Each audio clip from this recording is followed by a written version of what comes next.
Karen Whitmore stood at her kitchen window, clutching her morning coffee like a weapon as she watched the Martinez family's 8-year-old daughter, Sophia, skip down the sidewalk toward the school bus. The child's backpack was bright pink with glittery unicorns, a clear violation of the Willowbrook Estates aesthetic guidelines that Karen had personally drafted 3 years ago. "Absolutely not," she muttered, her perfectly manicured nails tapping against the ceramic mug. The HOA handbook clearly stated that all children's accessories must be earth-toned or neutral colors to maintain neighborhood harmony. She'd spent months getting that rule passed, despite the ridiculous pushback from other residents. Karen was the self-appointed queen of Willowbrook Estates, a position she'd earned through pure determination and an uncanny ability to spot violations from 3 blocks away. At 42, she dedicated her life to maintaining what she called residential excellence. Her own home was a monument to beige perfection, matching shutters, regulation lawn height, and not a single decorative element that wasn't pre-approved. She grabbed her phone and speed-dialed Janet, her lieutenant in the war against neighborhood chaos. "It's happening again," Karen announced without preamble. "The Martinez girl, that backpack is practically neon. I saw it too." Janet's voice crackled through the speaker. "What's the plan?" Karen's eyes narrowed as she watched Sophia disappear around the corner. "Emergency HOA meeting. Tonight, we're going to make an example that nobody in this neighborhood will forget." The thing about Karen was that she genuinely believed she was saving the community. In her mind, every violation was a crack in the foundation of civilized society. Let one pink backpack slide and soon they'd have rainbow garden gnomes and she shuddered at the thought. Perhaps even inflatable lawn decorations. She spent the morning preparing her presentation, complete with printed photos of the violation and a detailed explanation of how such infractions led to decreased property values. Karen had statistics, charts, and even testimonials from other HOA communities that had suffered from aesthetic decay. By 3 p.m., she'd sent out the emergency meeting notice to all residents.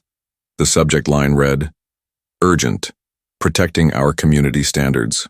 She'd learned that urgency got better attendance than politeness. As evening approached, Karen arranged her dining room like a courtroom. She placed her gavel, a real one she'd bought online, at the head of the table and organized her files, with military precision. This wasn't just about a backpack anymore. This was about respect, order, and the very soul of Willowbrook Estates. At exactly 7 p.m., she heard the first doorbell. Game time. Karen opened her door to find Miguel Martinez standing on her porch, his face a mask of controlled anger. Behind him stood his wife, Elena, holding Sophia's hand. The little girl looked confused and scared, her infamous pink backpack clutched against her chest. "We need to talk," Miguel said, his voice carrying the kind of quiet authority that made Karen's confidence waver for just a moment. "Of course," Karen replied, forcing her brightest smile. "I assume you received my notice about tonight's emergency meeting. Though I should mention children aren't typically allowed." "Cut the crap, Karen." Elena's voice was sharp enough to cut glass. "You sent a cease and desist letter to our 8-year-old daughter. At school. The principal had to explain to Sophia why some strange woman was threatening her family over a backpack." Karen's cheeks flushed. She'd been particularly proud of that legal document. She'd spent hours researching the proper terminology. "I was simply following proper channels. The violation was documented, and according to Section 4.3 of the Community Guidelines, "You terrorized a child," Miguel interrupted. His dark eyes held something that made Karen step back involuntarily. There was a stillness about him that reminded her of the nature documentaries she watched, the moment before a predator strikes. "I did no such thing," Karen protested, but her voice cracked slightly. "I was protecting property values. If we allow violations to slide, the entire neighborhood will descend into chaos. I've seen it happen before." Sophia tugged on her mother's sleeve.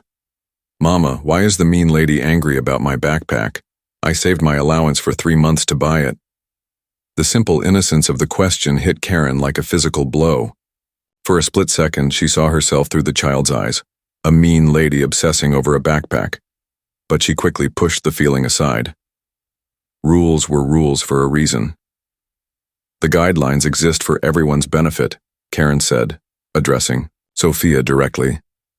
Perhaps your parents could help you pick out something more appropriate, something that matches the neighborhood's aesthetic. Miguel's jaw tightened. My daughter will carry whatever backpack she wants, and if you ever contact her directly again, if you ever make her cry over your petty power games, we're going to have a very different conversation. There was something in his tone that made Karen's blood run cold. She'd dealt with angry residents before, but this felt different. Dangerous. Are you threatening me? She asked, her voice pitched higher than usual. I'm making a promise, Miguel replied calmly. Stay away from my family. As the Martinez family walked away, Karen slammed her door and leaned against it, her heart pounding. In all her years of HOA enforcement, no one had ever spoken to her like that. The disrespect was intolerable. She grabbed her phone and dialed Janet. Change of plans, she said when her friend answered. We're not just dealing with a backpack violation anymore. We're dealing with a family that thinks they're above the rules. The emergency HOA meeting that night was Karen's chance to regain control. She'd managed to gather 12 residents in her living room, a decent turnout for a Thursday evening. Janet sat in the front row, nodding supportively as Karen presented her case. The Martinez family has made it clear they have no intention of following community guidelines, Karen announced, clicking through her PowerPoint presentation. This isn't just about a backpack, this is about the precedent we set. If we allow one family to ignore the rules, what's to stop others? Mrs. Henderson, an elderly woman from Maple Street, raised her hand. Karen, dear, isn't this a bit much? It's just a little girl's backpack. That's exactly the attitude that destroys neighborhoods, Karen replied sharply. Property values in communities with lax HOA enforcement drop by an average of 12%. I have the data right here. She clicked to her next slide, which showed a grainy photo of a neighborhood with slightly overgrown lawns and, horror of horrors, a garden gnome visible in one yard. This is what happens when standards slip. Do you want Willowbrook Estates to become this? The room murmured uncomfortably. Karen could sense she was losing them, which only made her more desperate to prove her point. I propose we issue a formal citation, she continued. $500 for the first violation, escalating to $1,000 for repeat offenses. We need to show that rules matter. Karen, interrupted Tom Bradley from Oak Avenue, you can't fine people for their kids' school supplies. That's insane. It's not insane, it's necessary, Karen shot back. I've been protecting this community for 3 years. I've prevented lawn flamingos, stopped people from painting their doors unapproved colors, and maintained the standards that keep our property values high. But apparently that means nothing to some people. Her voice was rising now, and she could feel the familiar burn of righteous anger in her chest. These people didn't understand the constant vigilance required to maintain perfection. They didn't appreciate the sacrifice she made, spending her days monitoring the neighborhood instead of pursuing her own interests. I motion to authorize citation enforcement, she announced, banging her gavel. The room fell silent. Finally, Janet raised her hand. I second the motion. The vote was 7-5 in favor. Karen felt a surge of vindication. She wasn't crazy. She was right. The Martinez family would learn that Willowbrook Estates had standards, and those standards would be enforced. As the meeting broke up, Karen noticed several residents whispering among themselves as they left. She caught fragments. Too far. Poor kid. Getting out of hand. But she pushed their doubts aside. They'd thank her later when their property values remained stable and their neighborhood stayed beautiful. Sometimes leadership meant making unpopular decisions. That night, Karen drafted the official citation. She used her fanciest letterhead and included references to municipal codes that she'd researched online. The $500 fine would be due within 30 days, and failure to comply would result in escalating penalties. She slipped the envelope under the Martinez family's door at 2 a.m., feeling like a guardian angel protecting her community from chaos. Karen was pruning her prize-winning roses the next morning When the black SUV pulled into the Martinez driveway, she paused, her pruning shears frozen mid-cut as two men in dark suits climbed out. They moved with the same unsettling grace she'd noticed in Miguel, like predators pretending to be civilized. Her phone buzzed. A text from Janet. "Are you seeing this? Who are these guys?" Karen's curiosity overrode her better judgment. She abandoned her roses and walked to the property line, pretending to inspect her mailbox while straining to hear the conversation happening across the street. "Colonel Martinez," one of the men said, his voice carrying clearly in the morning air. "We need to discuss the Kandahar situation." "Colonel?" Karen's pruning shears clattered to the ground. Miguel Martinez was military? That explained the way. He'd looked at her, like she was a threat to be neutralized. "Not here," Miguel replied sharply. "My family doesn't need to hear this." The second man handed him a manila folder. "The new recruits arrive Monday. They're green, sir. Raw talent but no field experience. They'll need your particular expertise." Karen's mind raced. New recruits? Expertise? What kind of expertise did Miguel Martinez have that required men in suits to visit his suburban home? "I'll be there," Miguel said, his voice carrying the weight of command. "But if my family is put at risk because of this, there will be consequences." The men nodded and climbed back into their SUV. As they drove away, Karen noticed the government plates, specifically the kind used by agencies that didn't officially exist. She hurried back to her house, her heart pounding. This changed everything. Miguel Martinez wasn't just some defiant homeowner. He was connected to something bigger, something potentially dangerous. But rather than deterring her, the revelation only strengthened Karen's resolve. If anything, it proved that the Martinez family thought they were above the rules because of Miguel's connections. Well, Karen Whitmore had never backed down from a fight, and she wasn't about to start now. She spent the afternoon researching military protocols and HOA rights. Her internet history became a bizarre mix of searches. Can military personnel ignore HOA rules, government exemptions, residential guidelines, and how to enforce community standards against intimidation? By evening, Karen had convinced herself that she was fighting for more than just neighborhood aesthetics. She was fighting against the idea that some people were too important to follow the same rules as everyone else. She called Janet with her new plan. "I'm filing a complaint with the city," she announced. "No one is above the law, not even the military." "Karen, are you sure about this?" Janet's voice carried a note of concern. "These guys looked serious." "That's exactly why we can't back down," Karen replied. "The moment we let fear dictate our actions is the moment we lose everything we've worked to build." But as she hung up the phone, Karen couldn't shake the image of those men in suits, or the way they'd called Miguel Colonel. She wondered, just for a moment, what kind of expertise required that level of discretion. Then she remembered Sophia's tear-stained face from the principal's office and pushed her doubts aside. Rules were rules, regardless of who was breaking them. Karen's complaint to the city building department was filed at 8 a.m. sharp the following Monday.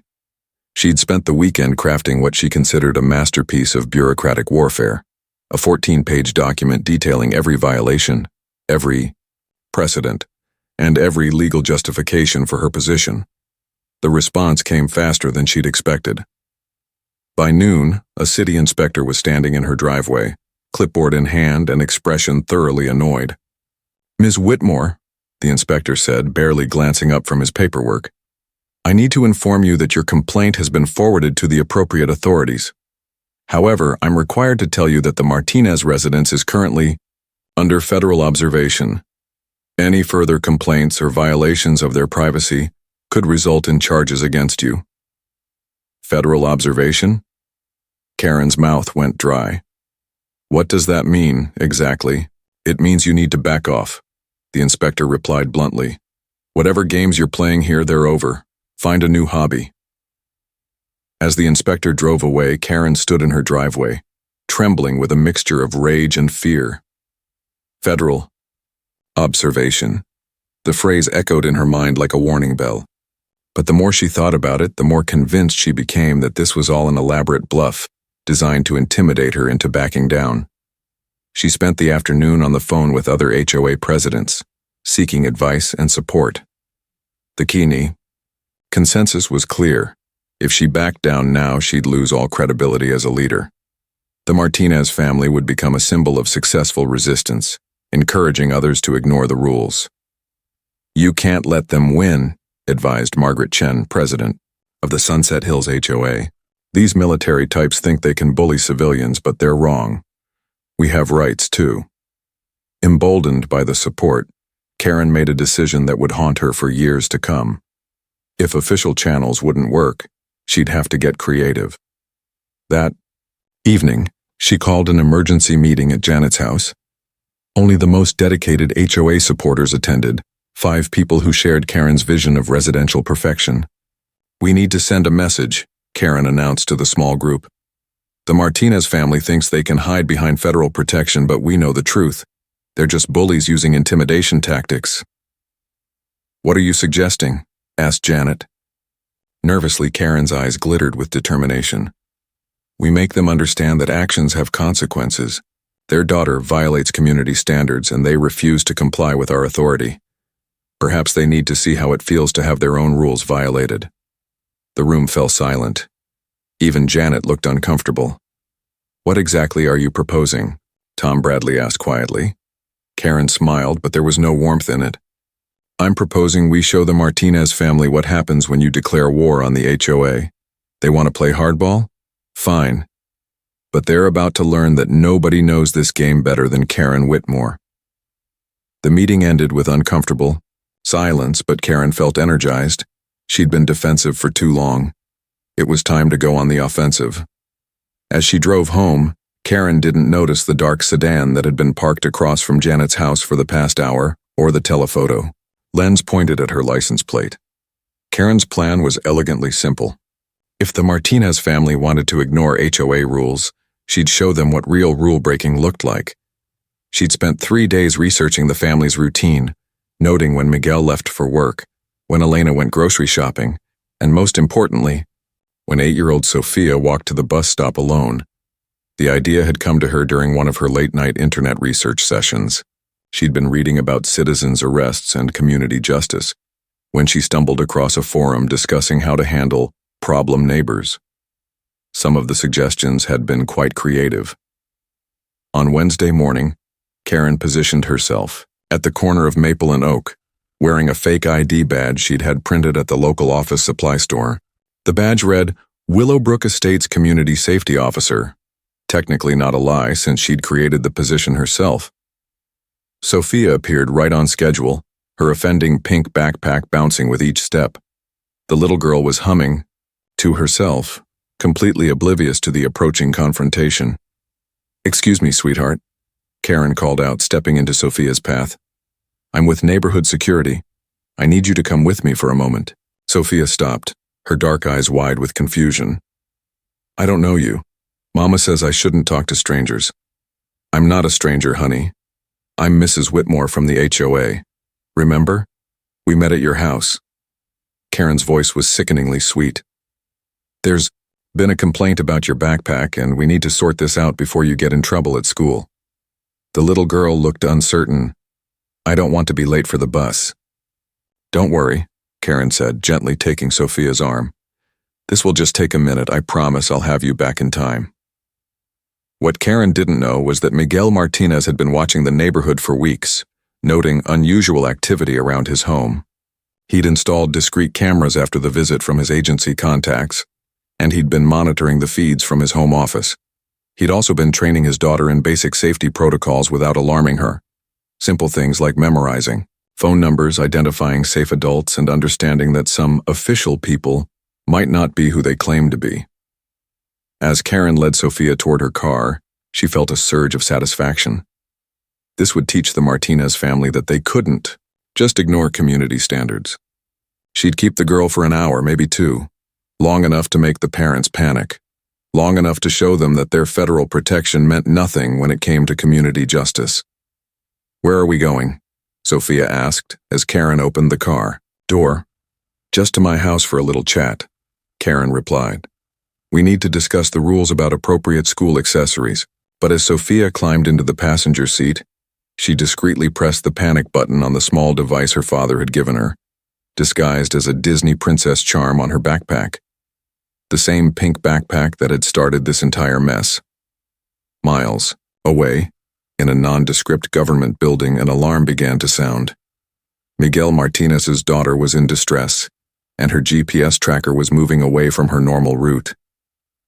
Within seconds, Miguel's phone buzzed with an emergency alert. He looked at the screen and felt something cold and deadly settle in his chest. Someone had taken his daughter, and that someone was about to discover exactly what kind of expertise Colonel Miguel Martinez possessed. Karen had barely closed her front door when she heard the vehicles outside. Not one car, but several. Engines shutting off with military precision, doors slamming in synchronized rhythm. She peered through her blinds and felt her blood freeze. The street was filled with black SUVs, and men in tactical gear were surrounding her house. Real tactical gear, not the fake security badge she'd made at Staples. "Sophia, honey, we need to play a quiet game," Karen whispered, her voice shaking. The little girl sat on her couch, looking remarkably calm for someone who'd just been kidnapped by a neighborhood lunatic. "Okay, Mrs. Whitmore," Sophia said sweetly. "Should I tell them you're not really a bad person?" Before Karen could process that statement, her front door exploded inward. The man who entered first moved like liquid violence. Every step calculated, every gesture purposeful. Miguel Martinez had traded his suburban dad costume for something that looked like it belonged in a war zone. "Where is she?" His voice was quiet, controlled, and absolutely terrifying. "She's fine," Karen stammered, backing toward the staircase. "I just wanted to talk to her about the rules, about community standards. No one was going to get hurt." Miguel's eyes found Sophia, who waved cheerfully from the couch. "Hi, Papa." Mrs. Whitmore was explaining about backpack colors. "I told her. Mine was prettier than beige, but she didn't agree." "Are you hurt, mija?" Miguel asked, never taking his eyes off Karen. "Nope. But I think Mrs. Whitmore is scared. She's been shaking since the cars came." Miguel's gaze shifted back to Karen, and she saw something that made her knees buckle. This wasn't anger. Anger was hot and unpredictable. This was something cold and surgical, like a scalpel deciding where to cut. "Do you know what I do for a living, Mrs. Whitmore?" he asked conversationally. Karen shook her head, not trusting her voice. "I train people to hunt monsters," Miguel continued. "People who think they can take what doesn't belong to them. People who think they can terrorize the innocent and hide behind bureaucracy." "I'm not a monster," Karen whispered. "I'm just trying to protect the neighborhood. You kidnapped an 8-year-old girl because you didn't like her backpack," Miguel replied. "What would you call that?" The question hung in the air like a death sentence. Karen looked around her perfect living room. The beige walls, the regulation, furniture, the HOA handbook stacked neatly on the coffee table. Everything that had once seemed so important now looked like the obsessions of a madwoman. "I never meant—" she began. "Yes, you did," Miguel interrupted. "You meant every bit of it. The harassment, the intimidation, the legal threats. You enjoyed it. You got off on the power." 2 more men entered the room, both carrying the kind of equipment that suggested Karen's day was about to get much worse. "Federal agents," one of them announced, showing his badge. "Karen Whitmore, you're under arrest for kidnapping, child endangerment, and violation of federal protection orders." As the handcuffs clicked around her wrists, Karen felt her perfect world crumbling. "The HOA rules," she mumbled. "Someone has to enforce the rules." Miguel knelt down to Sophia's level, checking her over with gentle hands. "Ready to go home, princess? Can I keep my backpack?" Sophia asked hopefully. "You can keep any backpack you want," Miguel replied, shooting one last look at Karen. "Pink ones, purple ones, ones with unicorns and rainbows, because that's what makes you happy, and that's what matters." As the agents led Karen toward the door, she caught her reflection in the hallway mirror. The woman staring back looked nothing like the community protector she'd imagined herself to be. She looked exactly like what she was, a broken person, who'd let her need for control destroy everything she'd claimed to protect. Outside, the entire neighborhood had gathered to watch the spectacle. Janet stood at the edge of the crowd, her face pale with shock. Tom Bradley was shaking his head sadly. Mrs. Henderson had tears in her eyes, but what struck Karen most was the silence. No one was defending her.